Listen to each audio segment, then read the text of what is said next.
Konnichiwa minasan, Marina desu. How y'all doing? And welcome to the 6th episode of Frill Talk. So today I have a lovely guest with you. I'm so excited to speak with.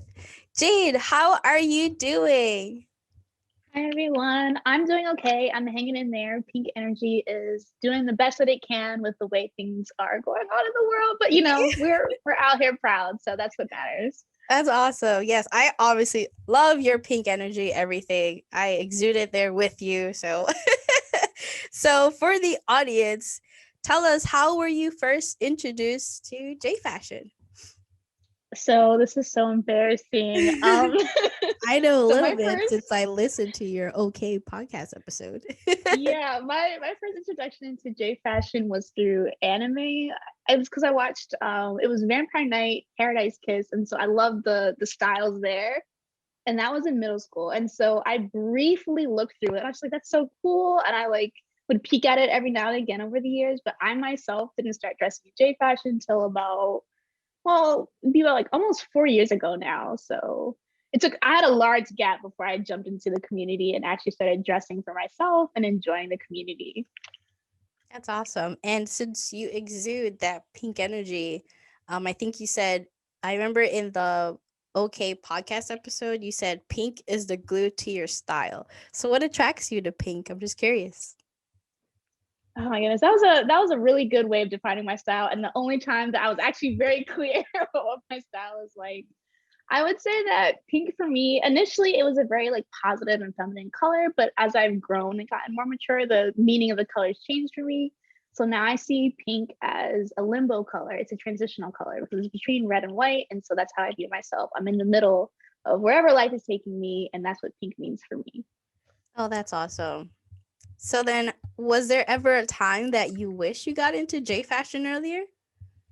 Oh my goodness, yes, because then I would have had a better head start to my wardrobe if I knew that I was going to be dressing like this. I feel like I've been playing catch up for like the past 3.5 years. I think whatever year it was where I had stumbled across a Gyaru documentary that I never found ever again.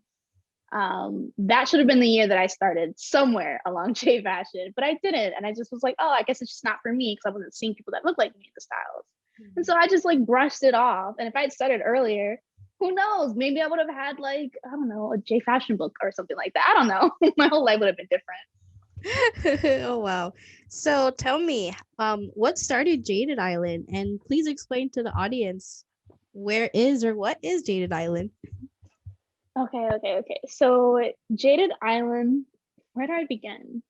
So one, it is my platform. It's a cross-platform social media experience, but it's also just pieces of my life. It's my story that I've been sharing through not only my written art, but through photography, my style, everything that comes together, just my experience with the world. And it started out in a art class in college because my art teacher was like, hey, class, we gotta draw maps. And I was thinking to myself, how extra could I be with this assignment? And then I asked my teacher, can I draw a map of the perceived self? So basically, I created a treasure map that showed how I felt that my internal, like my personality traits and everything was all laid out like a treasure map. And that's what inspired Jaded Island. Jaded Island actually has its own story. My original characters are also based off that experience. And so everything that is Jaded Island is all of that pieces of myself coming together in one place. It's like coming and finding a book with different parts that you get to experience and to enjoy.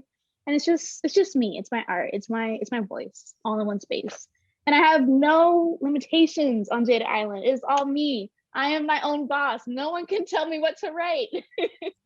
I love it. Jaded Island sounds like the ideal world. It is. It's my mental place. Have you seen Sherlock by any chance? The Netflix series or no? The BBC, like the BBC show. Oh He yeah, says like he yeah. has like a mind palace. Think of Jade Island like a mind palace, and that's what it is. Just like a more visual and like written experience of it. Oh, I love that. I love that so much. So, tell me a little bit about really like your experiences in J fashion. Have you been to any meetups for J fashion? Yeah, I live in the DMV area, so I went to a lot of the local meets for DC Kawaii style, and I met up with other fashion groups over time. I also had the chance to go to Chicago and hang out with the Chicago Kawaii community, which was really fun. I met Kamila and Hayden of O-kei Podcast. I had so much fun. And yeah, I've gone to a few meets. I've experienced like the museum meetups. I've gone to the picnics. I did a Jfashion walk, and we can talk a little bit more about my experience with that later. And then I've gone to like the secondhand meets and all that other stuff. I've had a lot of fun. I've gone to community meets, but now we're in the pandemic, so I'm not meeting anybody right now. I'm just home Sadly. and enjoying life. So have you had any positive experiences just like out in the wild while in J fashion? I've had a few. I think that most of my positive experiences came from people who had that desire to be creative, and they get that inspiration when they see my outfit or they see me and my group of friends together, and they're just like, I love what you're doing, can I do that? And I'm like, yes you can. That's a positive experience. Like, I want someone to go out there and be like, I can dress however I want and have fun with it, and that's what I love. I've also had negative experiences, which of course everyone has had, but for the most part I would say I've had a pretty decent amount of good experiences. I mean, That's what about you? I'm sure you've had a lot of Oh yeah, I mean, experiences. I feel like for me, I'm always like one thing that I'm always hearing, especially from like little Black girls, just like, "Oh my God, you look like a princess." Yes, I love that. I love when they Yeah, say that. I'm just like, yes, I am a princess in spirit, kind of, sort of.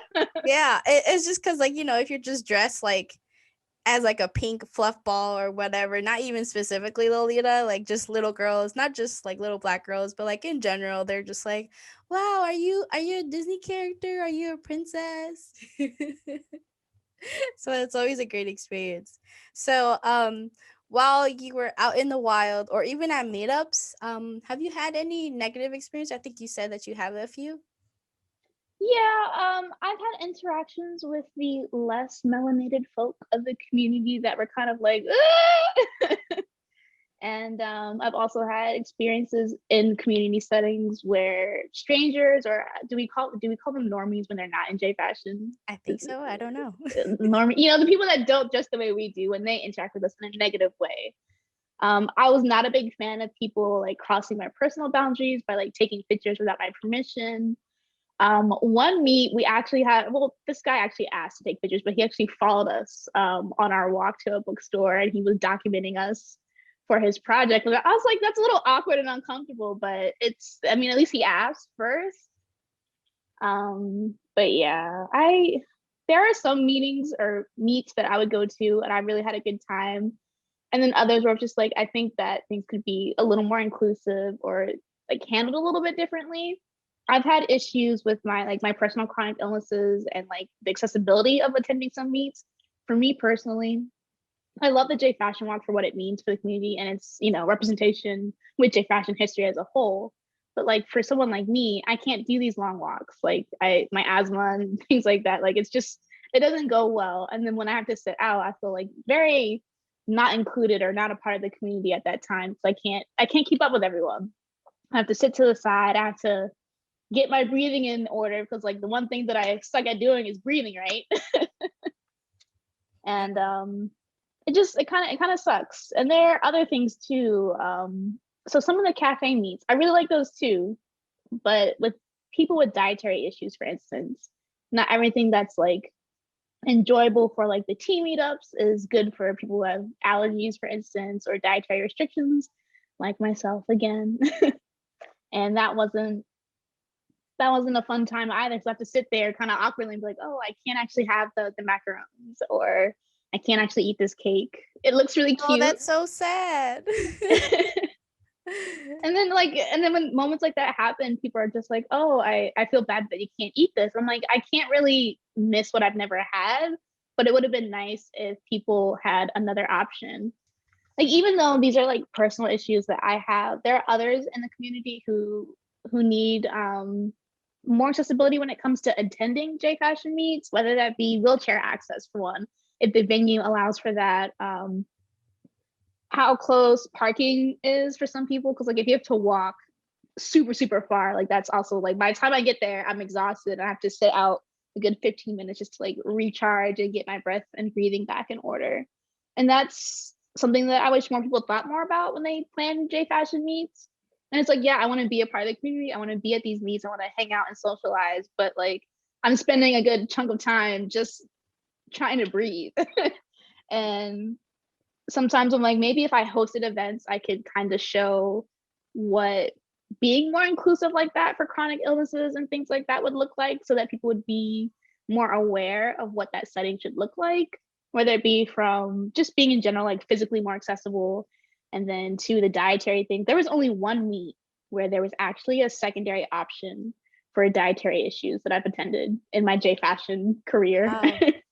That's really crazy. I mean, maybe I guess it might just be hard. I guess it just really depends on the venue, but even that, like I feel like at least in my experience, like maybe it's just the comms that I've been in, like the event planners, they've always sort of made sure like that's something that would get taken care of, or like they make sure that the venue has like other options. And that's so sad to hear, because I honestly I never really thought about that. And even like just me in general, like I don't really have any restrictions or any or other sort of that would prevent me from going to a J fashion event. um excuse me. But I I feel like that is something that just doesn't get talked about a lot in J fashion. Even just like listening to you just now, it's like, damn, now that I think about it, how many meets have I been to that's been very much inclusive to like, dietary and other disabilities? Like Yeah, and so I get into these conversations a lot, like on my personal spaces, about like having menu options that do allow for dietary restrictions or people with allergies. They don't have to be necessarily to the extent of my allergy list, but like enough so that there is another option. And I know that in like the kawaii community, a lot of our like food meetups are all cute food. And cute food is a lot of dairy, a lot of nuts, a lot of stuff that are common allergies. And if we could either start hosting maybe like potlucks where people make their own stuff or something like that, do make that more kawaii and foodie, instead of like going to a fancy cafe where they make everything and then everything's contaminated. Like there's a whole layer of like food and sanitary issues when it comes to allergies that like no one will ever think about unless you're someone who's like grown up with allergies or dietary issues. It's a right. lot. I could go into it. My mom would probably be on a podium talking somewhere about my allergies, and it would just be a mess. Well, your mama gotta look out for you too. I know she's my number one, and of course I always feel like, oh, you're just being too dramatic about my allergies, but she's like, Jade, it's life or death for you, so I am taking it seriously. And I'm just like, well, I mean, I can't keep an eye out for everything, but it would be nice if there was some sort of like notice of what's in the food. Even having that option would be nice. So, like put out like, hey, in these cookies, there's tree nuts or eggs. That would be helpful. And you can even put it on like a cute little stationary thing, and then it'll still be in theme and on brand with everything that is like kawaii and fun. That makes sense. Yeah, we can definitely. I feel like like making food like cute. I feel like it's easy. Just put it on a cute plate. It's gonna go inside your body anyway. Why does it have to be that Yeah. cute? I've been telling people on my Instagram that I'm like, every time I put food in my heart-shaped dishes, it's like automatically cute and it makes food like more enjoyable for me. And I'm like, if I can do this with some rice and black-eyed peas, that means everyone can do it. That makes sense. So, I will give you a prompt to fill in. So I'll give you when I say it, I'll give you a minute to think, and then it can be like your first thought or your second thought. But what do you think of when I say shit that white J fashion wearers say? I just want to keep politics out of the fashion. Where's the sound effect noise with the like with the Bruh. like the cringy piano or something? The clown noise. Someone should like do an audio for clown noise for that. Oh man, yeah, that is such a contradiction, because J fashion, I feel like a lot of people don't know the history of J fashion, not just even Lolita. There's a lot of political history. So what do you when you hear that? What are some of your thoughts of Well, when I see it's coming from people that have been in the style and in the community a lot longer than I have, I'm like, I'm pretty sure we have the same amount of information and you should have more. So you should know that J fashion is political and its history is in politics. But also, I'm sorry that my skin tone is bringing about some, some issues, some social commentary, and that I want to address that and feel safe in this space. And if that's political to you, then what are you doing in this fashion? Yeah. Oh Jesus. So moving on to social media experiences in J fashion. So I would say there are like two major black oriented J fashion Facebook groups, the Black Jfashioniста Society and Black Lolita Community. How important are these groups for black folks in J fashion? My goodness, if those two groups didn't exist, the community would be, at least for on social media, not redeemable for me. If I didn't have those two groups, I wouldn't see people that look like me in the fashion. And even when I see it in other online groups, it's so like sparse that I think that we don't even exist because like we rarely see our posts in other groups. And if they do get posted, it'll get like maybe like 3, 10 interactions versus the hundreds that less melanated folk will get when they post in those groups. And so I'm like really thankful for both of those groups. I'm more active in the Black Jfashionista group because that's, a more general group. But like even being in the Lolita group, I'm like, it's just nice to see us in these spaces and to see that we're boosting each other up. We're like, yes, I want to talk about our hair with the style. I'm exploring the fashion. And you see people from different levels in J fashion in our spaces, and I'm just like, this is what makes the fashion in the community like redeemable for me. It's seeing my people and seeing people that know our struggles and like aren't ashamed to like even briefly touch upon it while we navigate being in alternative fashion spaces like this. Right. So, how do you feel about the current state of social media and J fashion or Lolita, um, especially since after a recent incident with a Lolita influencer? How do you feel is the current state of social media and J fashion? And do you feel like there is a lack of like uh, content creation that we need, or perhaps we need a whole new social media platform to cater more to J fashion? Oh boy, let me get a sip of this coffee while I get my thoughts together. That is a cute cup, by the way. Thank you. I would give you the house tour, but like it's a little messy right now, so It's another okay. time.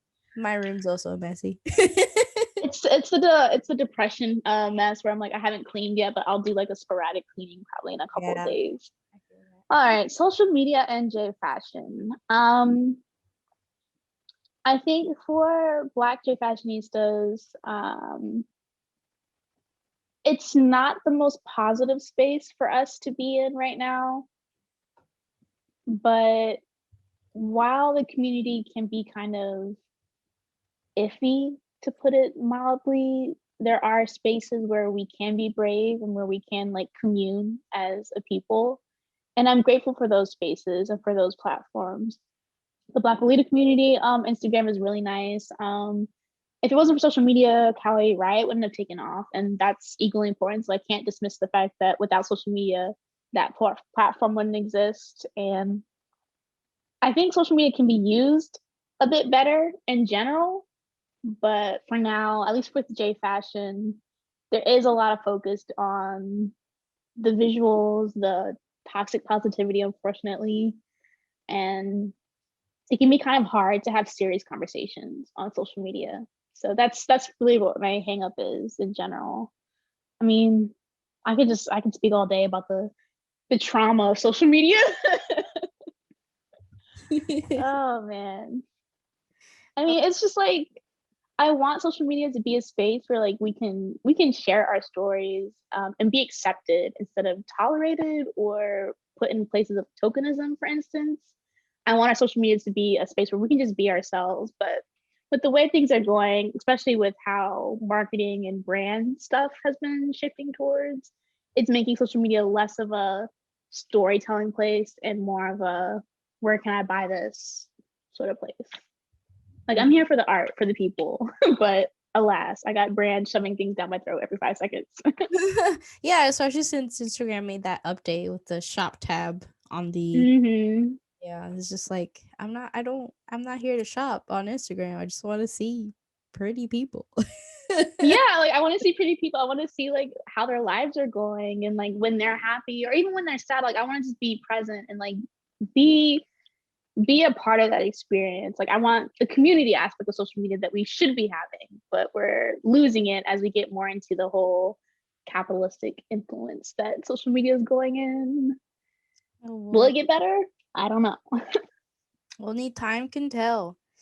So speaking of the Kawaii Riot, so I remember when you appeared on the O-kei Podcast in July, and you said, and I'm kind of just paraphrasing words here, since we live in a visual world and there is a disconnect between aesthetic and reality, in order to connect these social changes and bring in that activism, you wanted to create a Kawaii Riot. So, were you in the process at that time in July of creating Kawaii Riot? Because I really love that. Yeah, yeah, I was in the process. So by July, I had the beginnings of my team by that time. And so that was really exciting and also nerve-wracking because like I don't see myself as a leader. I'm like I told you at the beginning, like I'm just a writer at the end of the day. And so being in a position to lead and to connect the right people together to create something that is meaningful is mind-blowing to me. I didn't even think it was something that was possible for myself.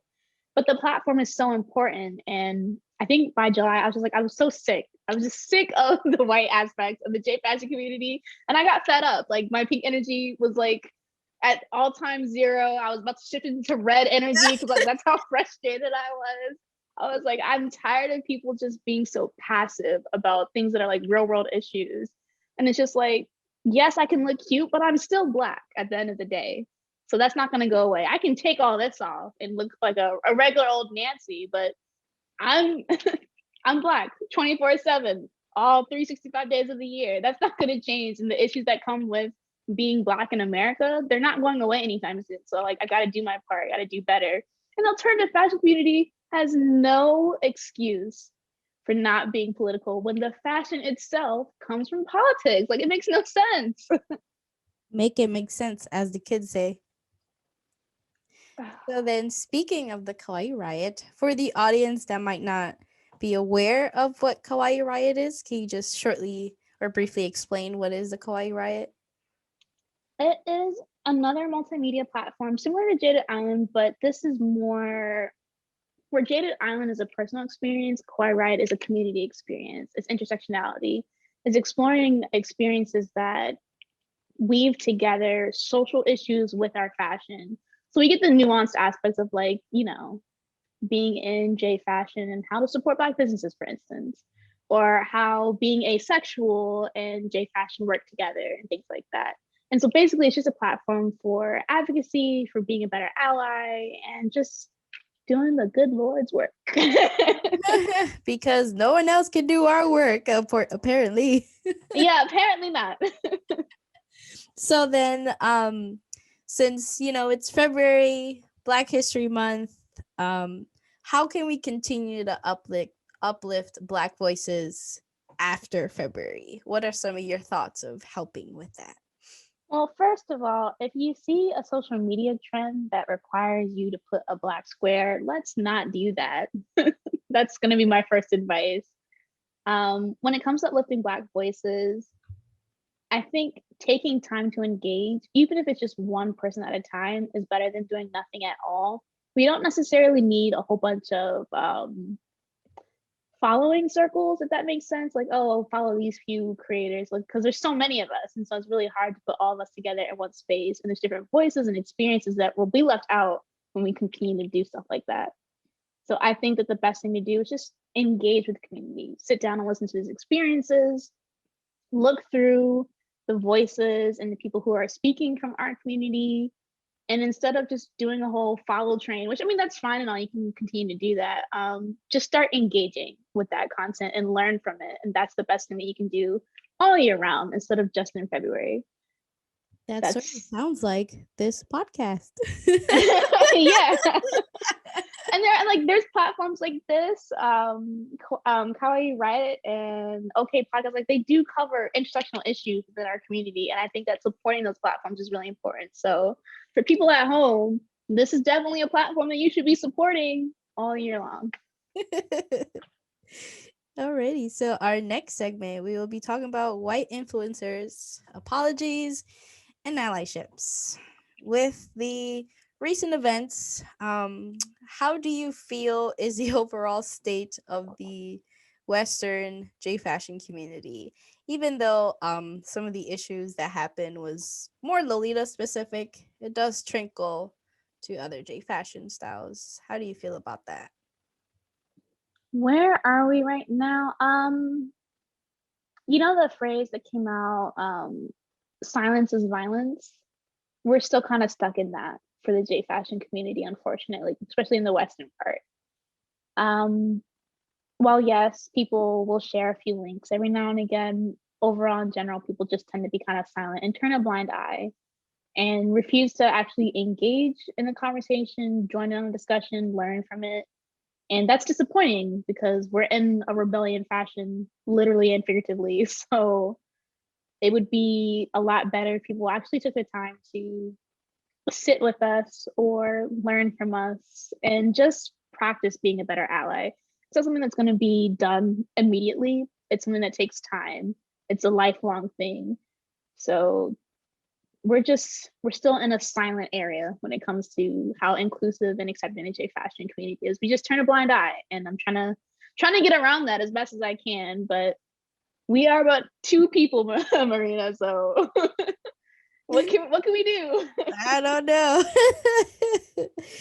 Oh man. I mean, so for white influencers or even just white people in Lolita, J fashion, I feel like a lot of us black folks feel like we can't trust a lot of white people right now.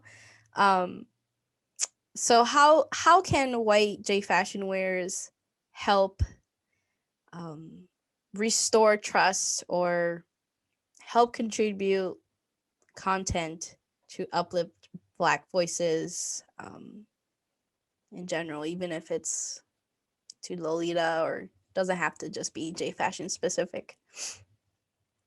Starting words, we don't just exist in February, Mhm. would be the first thing that I think about.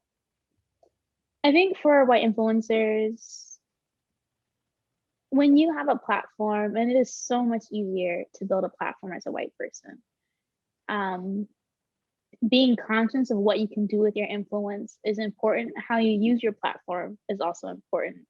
I'm not saying that you have to be like super marketable for our community, but like showing what being an ally is, like the action part of it, instead of just saying so, is really, really important.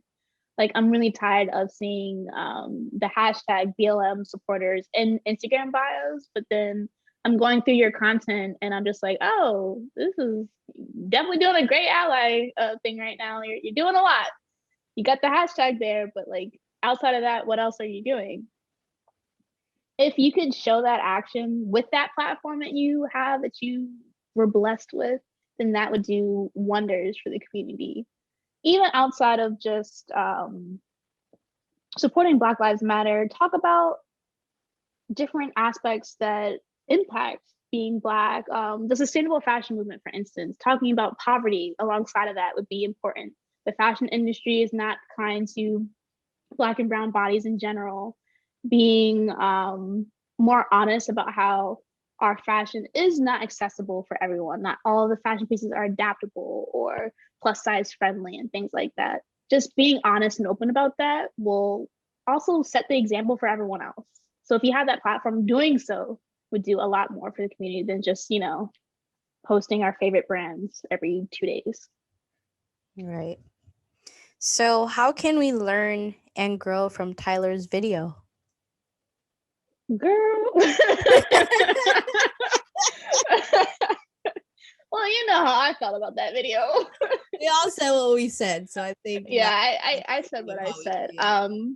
I think I did right that like you could still learn from that video, even though I was extremely biased. I will say yes, I was biased in my article. There is a learning opportunity in there somewhere. And I do have hope that like based on that experience, maybe we can take accountability a little bit more seriously going forward. And instead of writing it off, we think about how accountability and being an ally applies in our own lives and see that from that example, that very loud dumpster fire example, what we can do to make sure that we don't do that and that we don't tolerate that anymore going forward. Okay. Hopefully that makes sense, because really that video was a hot mess. I think it's safe to say many Black Lolitas, and not just Black Lolitas, a lot of Jewish and a lot of other mocked marginalized groups from that video were upset. Yeah, it's like I was so heated, and I'm not even in Lolita. I was just like, it's just so frustrating to see how much anti-blackness like happens in these niche spaces. And you would think that we wouldn't have that, but like anti-blackness unfortunately is a very global thing. And once we feel more comfortable, I guess, addressing it over a wide range of spaces, we're not going to start making any differences or do better until we start, like, at least admitting that it exists, that it's there. All I can say is that I hope no one else plans to make videos like that going forward, because my hands were aching after writing that piece. Yeah, I was huffing and puffing after my video. Like honestly, like protect my heart palpitations at least. Like I don't want to be that heated for so long. It's bad for my health. Oh yeah, that was like a whole weekend. Oh, yeah. So right. So moving to the next segment. So disability, mental health, and J fashion. So a lot of people at J fashion use this as a way to escape. Why do you feel people might, for example? Real life is so horrible. What do you mean? Why wouldn't you want to escape? Escapism for me, of course, I initially would read like fiction, fantasy to escape. And then in style, I found that escaping and creating my own, not persona, but like my own character or expressing things that I wanted for myself was very freeing. I was just like, no one can limit me now. I'm an all-powerful pink gremlin out here in the world. And so it was just fun, and it gave me more confidence. It gave me a space to just exist and accept myself. So I think that escapism, at least for style, it's something that's freeing, and it gives you creativity, it gives you acceptance, varying levels of self-love. There's just so much to it. I mean, when you first started the fashion, didn't you find yourself in a different state of like internal being, like transitioning, ascending in some way? Oh yeah, for sure. So then, I guess it's safe to say then, for many of us, J fashion does impact our mental well-being, since we do use it as a positive way of expressing ourselves. How do you feel about that? I have to agree with it, and I'll do a little bit of a brave space moment here. Let me Of course. stretch out a little bit. Ooh, I get an exclusive. So I'm at a space now, at least internally, where I'm more comfortable to say this. So after college, I was recovering from an emotionally abusive relationship and then also sexual assault. And so for me, fashion gave me freedom that I felt that I had lost. It gave me control over my life that I didn't feel like I'd had. And so I was able to recover at my own pace with the fashion. And it's super, super important that I was able to get to a space where I can accept myself again. And it's still taking time. I'm still in that process of healing and recovering. And there are ups and downs. And I say that all the time. But like without this fashion, I wouldn't be in the headspace to do what I'm doing now.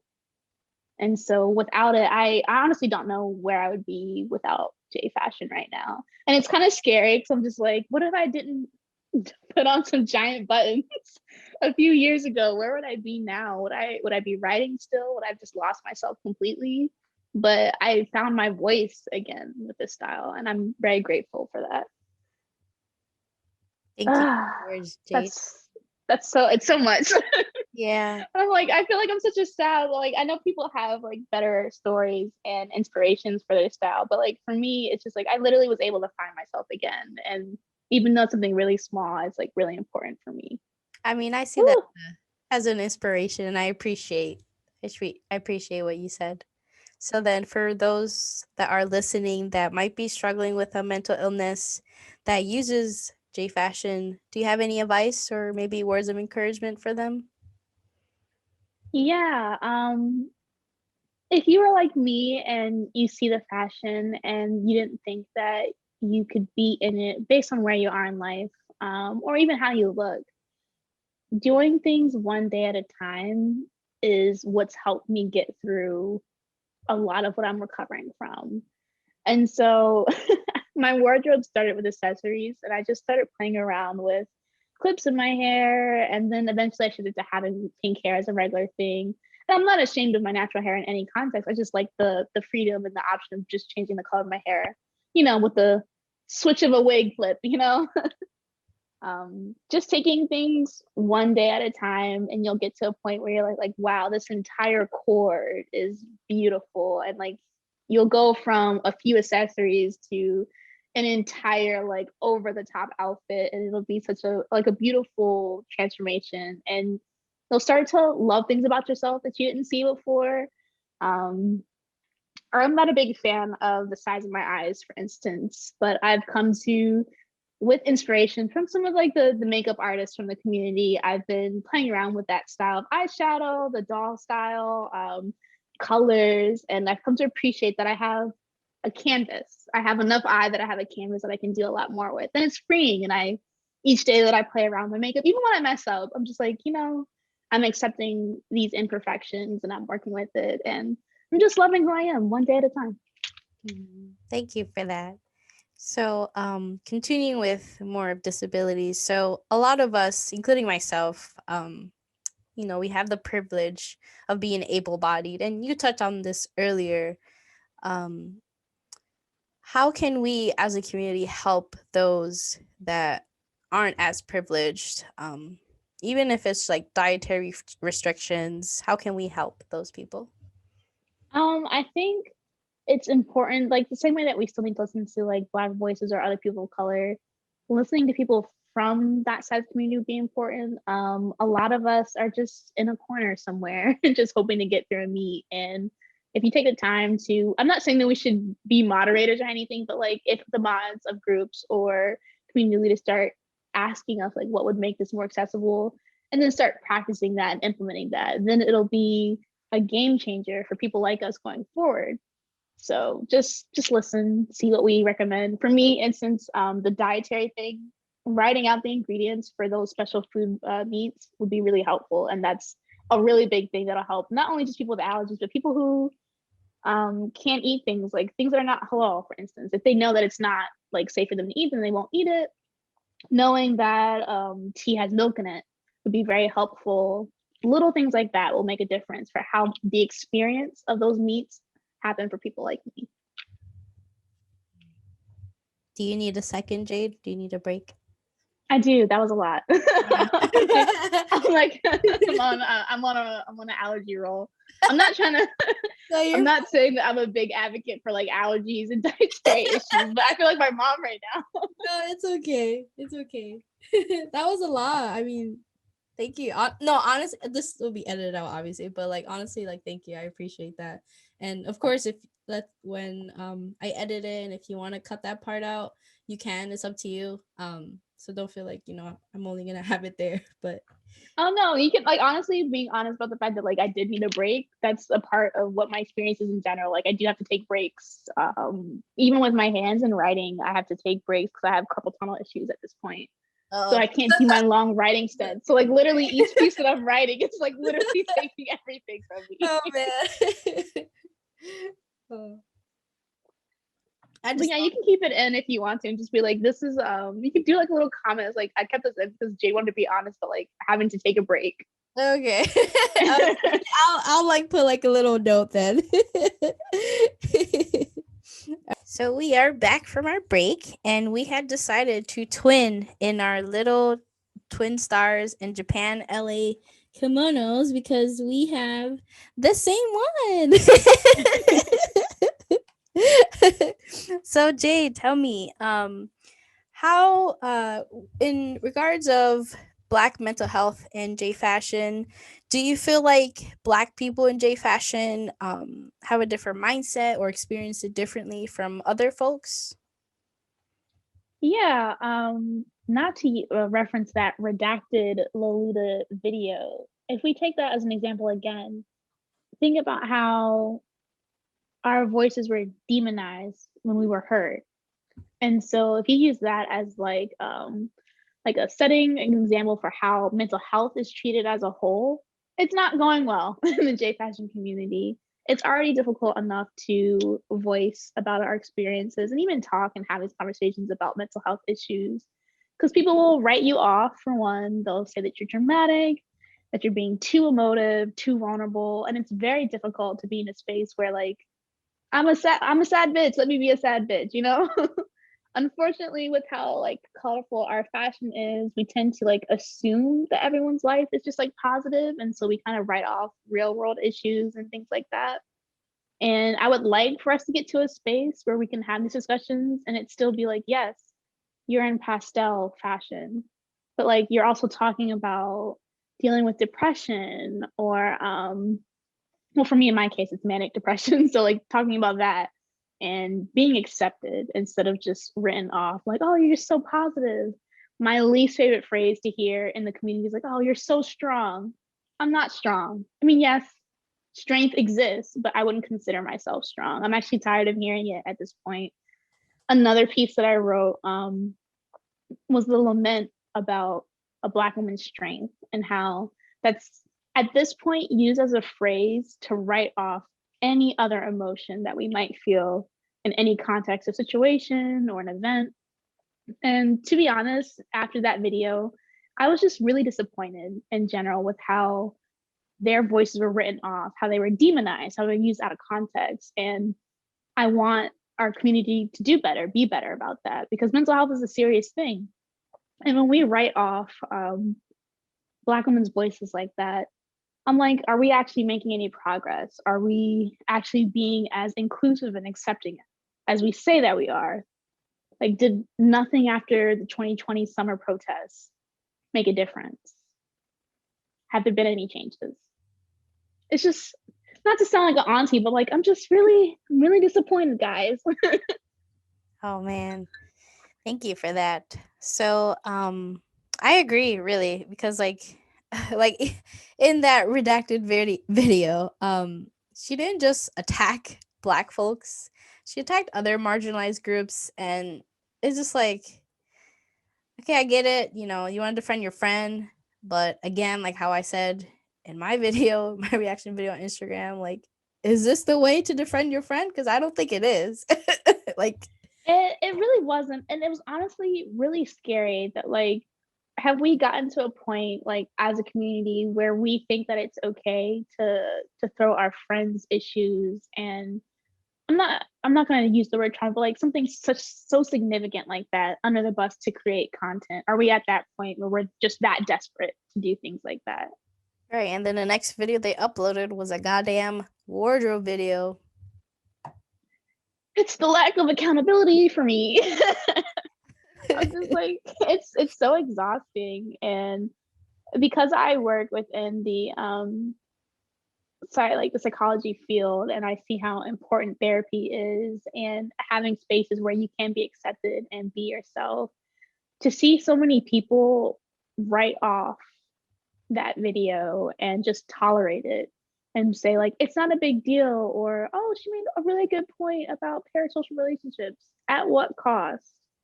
Once again, we're circling back to empathy, and the fact that we have such a lack of it is just startling.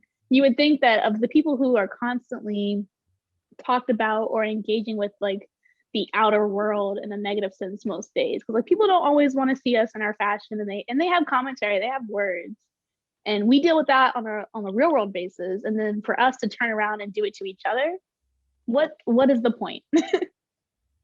Right, right. So the next segment and our last one, we're gonna talk about J fashion writing slash blogging. Um, so in J fashion, there is, I would say, a lot of J fashion bloggers, Lolita bloggers, etc. So for kawaii journalism as well, how do you feel the state of it is? Do you feel like this sort of media or content is like plateauing, or do you think we're seeing a rise of it? As a writer, how do you feel? I think that we're seeing a rise of it. It is a slow walk for kawaii journalism. I would say that from the start, I did sort of like, oh, I would love to do more kawaii journalism because like I love storytelling. So I wanted to see us document our stories in a way that like is on par with other styles of journalism. But we're very slow in that regard. A lot of what would be considered our documentaries just our pictures on Instagram and social media. But like there are experiences and stories that we have yet to like really like tackle down. That image from that fashion walk on the Black Lolita Instagram group, that was really powerful. Yeah, yeah. Like, you know what I mean? Like seeing something Yeah, like I that is think it so was like important. a baby. I think it was a black model. I don't remember what dress they're wearing. I would have it up on the screen for the folks. But yeah, I had no idea that even happened. Like that was just incredible. Like Right. And seeing stuff wow. like that is like so important for people who are newer to their fashion. And I would love to see more written content, obviously from a literary perspective. I want to see like academic journals and things like that that document what J fashion is and what our community and alternative fashion is in general. And seeing content like that would honestly make my whole world 3,000 times better. So for anyone who is trying to write or blog their J fashion journey, what are some tips or groups that they could follow that you can advise to anyone? I don't think there actually is a group that you would join for at least that style of writing and like blogging. It'd be cool if there was one. I would love to see that happen, but I don't know if there's enough of us to like really make a group. But maybe after this video, someone else will be like, "Yeah, I would love to do that," and then I'd be like, "Yes, all right, someone start it, and I'll be in there." Because I Um, remember blog like carnivals were pretty popular. The only one I can think of at the top of my head, that was it's like pretty popular, like their J fashion blogging is a butt cape. Um, mhm. so them, I think a few others. I just can't remember their handles right now, but I think there used to be like some sort of blog, and I think Rose Nocturnalia, she or they would make vlogs. Um, but yeah. Honestly, for anyone who's trying to start like a Cali based blog, you don't necessarily have to limit yourself to just talking about like your look or your board. You can also just start talking about your experiences. I was working with another Lolita to help like develop her blog, and she shared like a very personal story about how Lolita fashion saved her life. And that was such a powerful, powerful piece. I'm like, this is the type of content that I would like to see more of, to see like what the experience actually is. And I'm starting to see some of that on Kawaii Riot with people submitting, and then obviously my team's submissions as well and their content. And like there are so many like different paths of storytelling when it comes to this fashion that I think that we could really take the time to explore beyond just our general lookbooks and like, you know, wardrobe tours, for instance. I mean, nothing wrong with that content, but like having more options and more creativity to it would be like really fulfilling, I think, for our community. Right, I agree. So then I remember the acrostic poem you made, the decora one. Do you have any plans of making more of those sorts of No, I poems? was actually going to offer that we could try and build one together, and so you can kind of Ah, get an experience of like what that process is like. I have no idea how to do that. No, that's why I had my journal. We can build one together. Okay, So what's the for word? How do we well, do? we'll have to pick one. I should first explain what an acrostic poem is. Oh yeah, let's for the folks that do not know, because I know I had to Google what that meant when I was listening to the OK podcast and they were talking about that. I had to like, wait, what does that word even mean? So I had to Google it myself. So just explain for the folks, what is an acrostic poem? So an acrostic poem is it's a style of poetry that takes a word and so you write it like vertically, each letter, and then each letter will be either its own stanza, its own word, and it builds together a poem essentially. It doesn't necessarily have to make sense or rhyme. Acrostic poem could be whatever you make it to be. I use them for memory devices for myself. Like it's just my style of like learning and how I like wordplay in general. So that's what I use it for.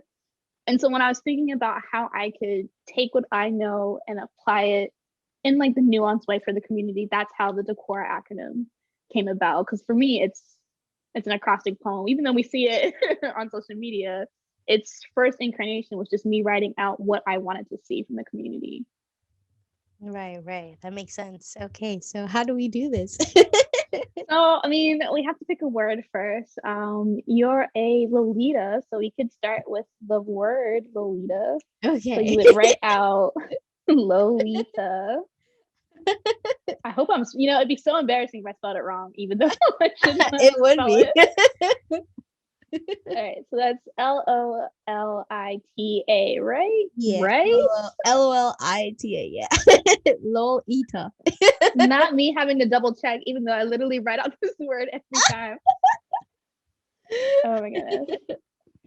So let's think about what we want this poem to say. So let's think about the Tyler situation, for instance. So Okay. you want to communicate something, an idea, a theme, or a mood within this acrostic poem. Mhm. So maybe something that revolves around solidarity, Mhm. empathy. So then each word, I like to do simple acrostic poems where it's just like a one word. I also do stanzas, but that's like way more complex than just writing out the words. So we're not gonna do that. Okay. That would take us all day. but but let's start doing it. I'm gonna pull up a thesaurus too so that we can Okay. have the extra support. Okay. And I just while you're doing that, I'm gonna read off the decora one. Um Yeah, let the people know at home. yeah, so decora, I also have it on the screen for y'all. I think it's this one, right? Wait. So donate, educate, Mhm. challenge, observe, reshare, and act is what decor Yes. means. I had to look it up because I'm like, I don't want to get it wrong. No, so like I said, because I use it as a memory tool or like a learning tool, so that acronym is gonna stick with me for like the rest of my life because it's something that helps me remember what I wanted to see from the community, for instance. Right. And I hope like I have other acrostic poems that I use for my writing and my freelance in general. So it shouldn't be too hard to make another one for the J fashion community. I'm So some excited. of our themes were solidarity and empathy. Yeah. What else? So Lolita is a lifestyle. Yeah. We can start with that. L for lifestyle. What could the O be? Mm. Let's look for words that are similar to community. Oh, let me pull up the source as well. It's honestly, a thesaurus is my best friend. I know people are like, oh, but don't you need a dictionary? No. The thesaurus will get me a lot farther in life than the dictionary. I never thought of that. um, I don't think I've ever used a thesaurus. it's so useful. It'll turn your vocabulary from elementary school to maybe you could be a professor in another life. Oh, wow.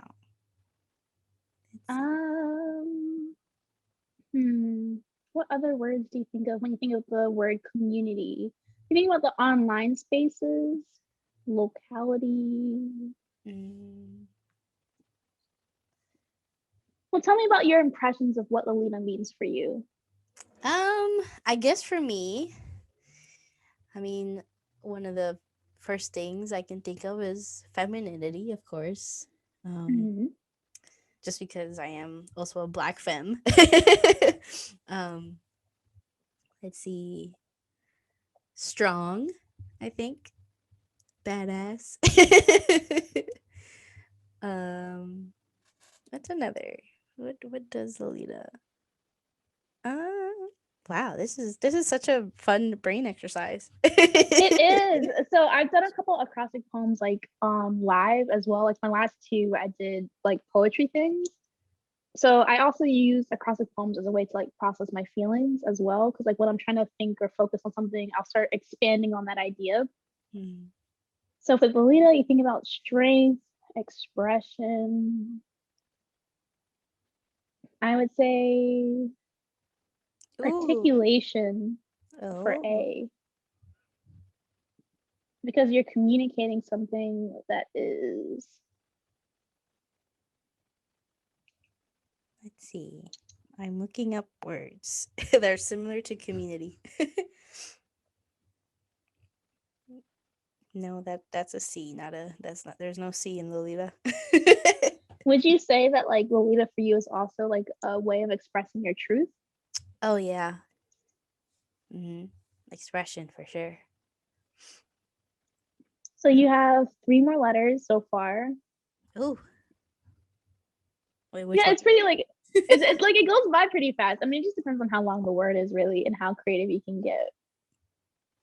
Is So I needed? We need a word for I? yeah, we need I, O, and another L. L. Hmm. Ooh, I have one for I think I know how to spell this. For O. Opulence. Ooh, opulence.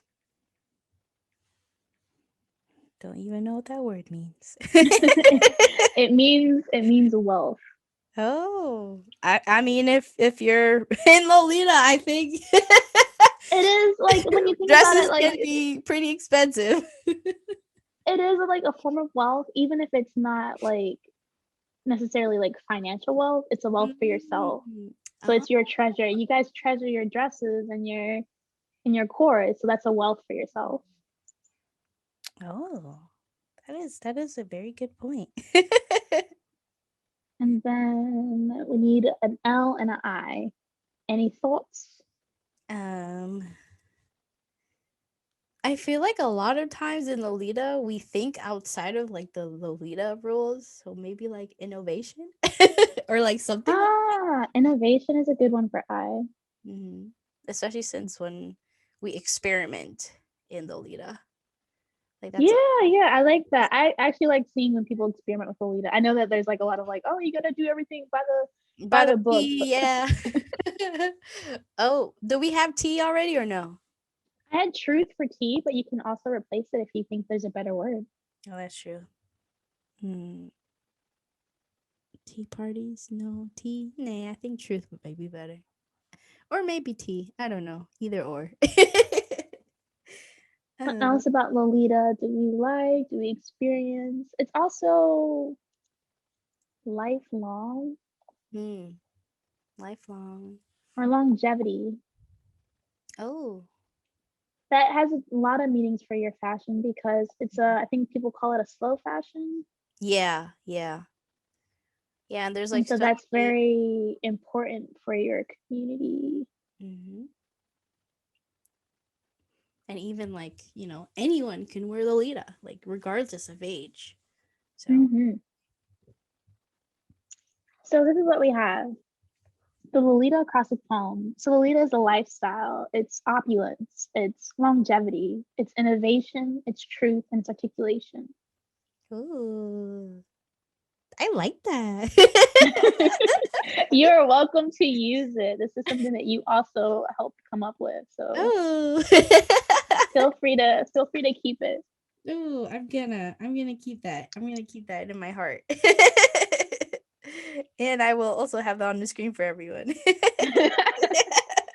This was Marina's first acrostic poem. Yay! I've never done one before. Now I'm trying to go back. What is going on? Did my iPad free? Oh, there it is. Okay. I'm trying to go I back to think like when I first did acrostic poems, it was an exercise that we did with our names first. It's not as fun with my name because I only have four letters. So if you have a longer name, it's you have a little more like wiggle room for what you can create. So Oh. even doing so outside of like Jfashion, it's just a fun exercise in general. I believe the idol community did something similar. after the decora acronym. I cannot remember for the life of me what they used for theirs. Oh yeah, I think you mentioned that. I am not sure. Like I unfortunately don't. I kind of follow the idol community, but at the same time I don't. I mostly only really um We're kind of follow. adjacent to them. Yeah. There's a couple of niches that kind of like intersect at points. So I would say the idol community is one. The Disney lifestylers are also another community that we're like adjacent to. Yeah. Even if it's kind of indirectly. Yeah.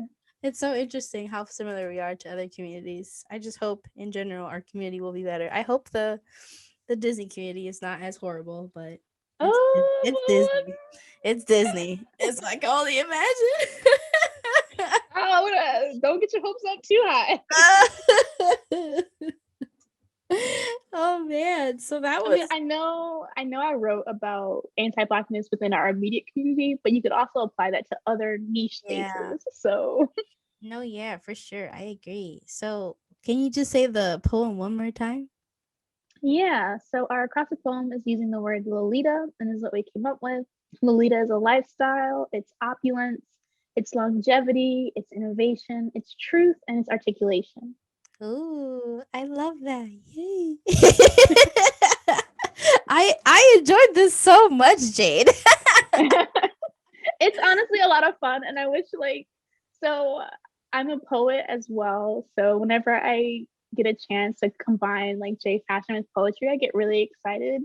I made like a fan poem for Cora Maria. So and I had a lot of fun with that. And it's because like in my long toured writing past, I used to do like Valentine commissions when I was younger. I would do special greetings and things like that. I just love poetry in general. And when I combine it with Jfashion, I just feel like really like, yes, I'm empowered. I'm a kawaii writer. I'm doing the thing. Yes. Oh man, that's great. You're a kawaii rioter and writer. Well, thank Yeah, you so I'm pretty much. excited. Thank you so much for this, Jade. I hope the audience also had fun with our first acrostic poem that we made together. Do you have any closing thoughts for the audience? Any words for them? Yeah, so I've probably said it before. I'm newer to the community, and while I have my own insights, my experiences are just like what I've gone through, and I'm sure that everyone who's listening has their own experiences. Don't be afraid to share them, no matter what place you're at in the community. And honestly, if you're not already following Marina, can you do so already? Like you're late to the party at this point. And of course, if you are not already following Jade, I will have all of their links in the description. You can follow them at all of their things. And Yeah, Kawaii Riot, of course. I'm doing the most at this point, but Really are. But at this point, am I? it's just what's needed right now. I just want people at home to just feel comfortable with sharing your story. And if that's something that you can take away from watching these videos, that's what matters to me. Just be comfortable, feel brave enough to share your story because it does matter. Exactly. That's all I got. Exactly. So I hope you've enjoyed all of these episodes because honestly, I've always enjoyed talking to everyone and it makes me feel less lonely in this pandemic. Just having a talk with everyone. And I hope, seriously talking though, I hope you all listen to everyone that you've watched here, take some notes, give them some follows, and expect future great episodes from more people. So this has been Marina, and thank you, Jade, and I hope y'all have a great day.